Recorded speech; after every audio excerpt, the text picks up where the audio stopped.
ఒకసారి చూడొచ్చు.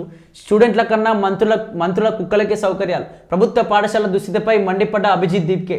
మహారాష్ట్రలో ప్రభుత్వ పాఠశాలలు అత్యంత దయనీయమైన స్థితిలో ఉన్నాయని, విద్యార్థుల కంటే మంత్రులు పెంచుకునే కుక్కలకే మెరుగైన సౌకర్యాలు లభిస్తున్నాయని cockroach Janata party CJP founder Abhijit Deep ఆరోపించారు. ఈ పరిస్థితికి బాధ్యత వహిస్తూ మహారాష్ట్ర విద్యాశాఖ మంత్రి దాదా భూక్ తక్షణమే రాజీనామా చేయాలని డిమాండ్ చేశారట. సిజేపీ చేపడుతున్న స్కూల్ టీక్ కరో క్యాంపెయిన్ భాగంగా లాతూర్లోని ఆసా తహసీల్ పరిధిలోని ఉజ్జయిని గ్రామంలో జిల్లా పరిషత్ పాఠశాలకు దీప్కే గురువారం పరిశీలించారు. అనంతరం మీడియాతో మాట్లాడుతూ చాలా పాఠశాలలో సరైన తరగతులు గదులు, బెంచీలు, టాయిలెట్లు, రవాణా సౌకర్యాలు లేకపోవడాన్ని ప్రజాప్రతినిధులు, మంత్రులే బాధ్యత వహించాలని అన్నారు.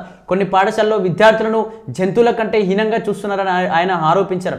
రాజకీయ నేతలు విద్యార్థుల కోసం ఏమీ చేయనప్పుడు ప్రజలు వారికి ఎందుకు ఓటు వేయాలని ప్రశ్నించారు. కేవలం హెలికాప్టర్లో తిరగడానికే ప్రజలు ఓట్లు వేస్తున్నారా? తమ పిల్లలు ఎలాంటి పరిస్థితుల్లో చదువుకుంటున్నారో అందరూ గమనించాలని కోరారు. రాజకీయ పార్టీల నాయకులను నిలదీయాలని పిలుపునిచ్చారట. ఏదైతే అభిజిత్ దీప్కే అయితే స్కూల్ టీక్ కరో అనేటువంటి ప్రోగ్రాంను ఎంచుకున్నాడు.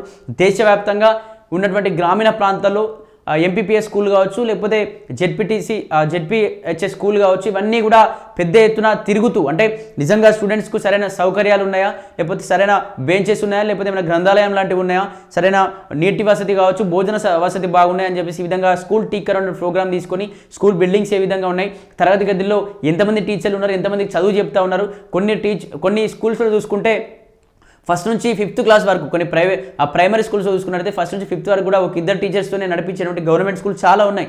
ఇటువంటి పరిస్థితులు ఎందుకు ఉంటున్నాయి? ఈ భర్తీని ఎందుకు ఫిల్ లేకపోతున్నారు? నిజంగా ఒక క్లాస్కి కావాల్సింది 2-3 టీచర్లు, కానీ ఓన్లీ 2 టీచర్లే స్కూల్ మొత్తాన్ని చూసుకోవడం ఏంటి? నిజంగా ఈ రాజకీయ నాయకుల పిల్లలు ఈ విధంగానే చదువుకుంటున్నారు. రాజకీయ నాయకుల పిల్లలు ఎక్కడ ఏ కంట్రీలో చదువుకుంటారో మాకు తెలియదా?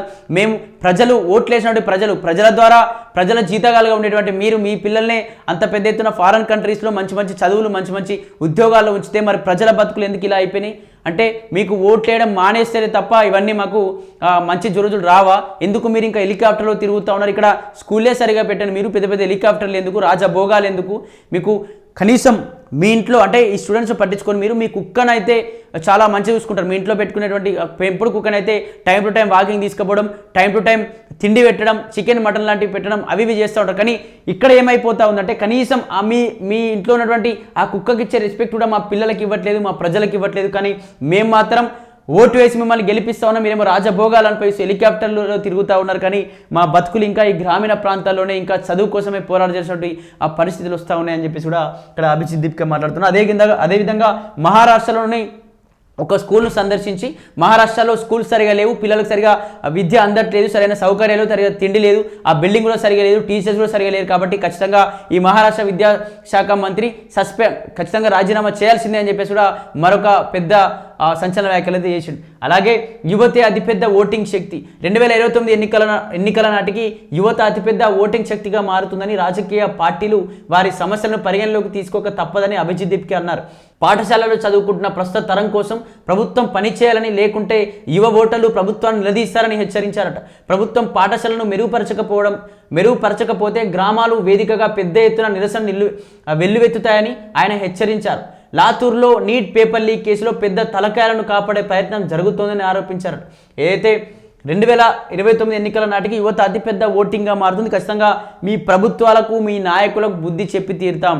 అదేవిధంగా పాఠశాలను కూడా మేము యువత అధికారంలోకి వచ్చి పెద్ద ఎత్తున ఆ పాఠశాలను కూడా సురక్షితంగా కాపాడుకుంటాం. అదేవిధంగా పాఠశాలలో సరైన ఫెసిలిటీస్ ఉండే విధంగా, విద్యార్థులకు సరైన విద్య అందే విధంగా, విద్యార్థులకు సరైన టీచర్స్ ఫెసిలిటీ ఉండే విధంగా, విద్యార్థులకు నీటి ఇబ్బంది లేకుండా, అలాగే బాత్రూమ్ సంబంధించినటువంటి ఇబ్బంది లేకుండా, తిండి ఇబ్బంది లేకుండా కూడా మంచి పౌష్టికాహారం పెడుతూ ఈ ప్రభుత్వంలో ఉన్న సొమ్మునే మేము మా ప్రజల కోసం ఖర్చు పెట్టుకుంటాం. కానీ మీ రాజభోగాల కోసం కావచ్చు, మీ పెంపుడు కుక్కల కోసం కావచ్చు, లేకపోతే మీ పిల్లల మా ప్రజల సొమ్ము మొత్తం మీ పిల్లలకు, మీ కుటుంబాలకు ధారపోసేటువంటి పరిస్థితులు లేవు. ఖచ్చితంగా యూత్ మొత్తం మారిపోతూ ఉన్నారు. యువతే ఆ ఓటింగ్ శక్తిగా మారుతుంది. ఖచ్చితంగా ప్రతి ఒక్కరికి బుద్ధి చెప్పి తీరుతాం అని చెప్పేసి కూడా ఆ దేశవ్యాప్తంగా స్కూల్ టీక్ కరో ఆ ప్రోగ్రామ్ అయితే ఎంచుకున్నాడు. ఈ ప్రోగ్రామ్ ద్వారా కూడా బీజేపీ నాయకులు అయితే పెద్ద ఎత్తున తలబట్టుకున్నట్టుగా కనిపిస్తుంది. ఎందుకంటే ఇప్పటికే సీజేపీ పార్టీ పెట్టిన తర్వాత సోషల్ మీడియాలో చాలా వైరల్ అయిపోయింది. చాలామంది వేలాది లక్షలాది మంది దేశవ్యాప్తంగా మద్దతు తెలిపారు. అక్కడ చాలామంది జంతర్ మంతర్ దగ్గరికి ప్రోగ్రామ్ పోయారు. ప్రోగ్రామ్ పోకుండా వీలు పాడిన వాళ్ళు,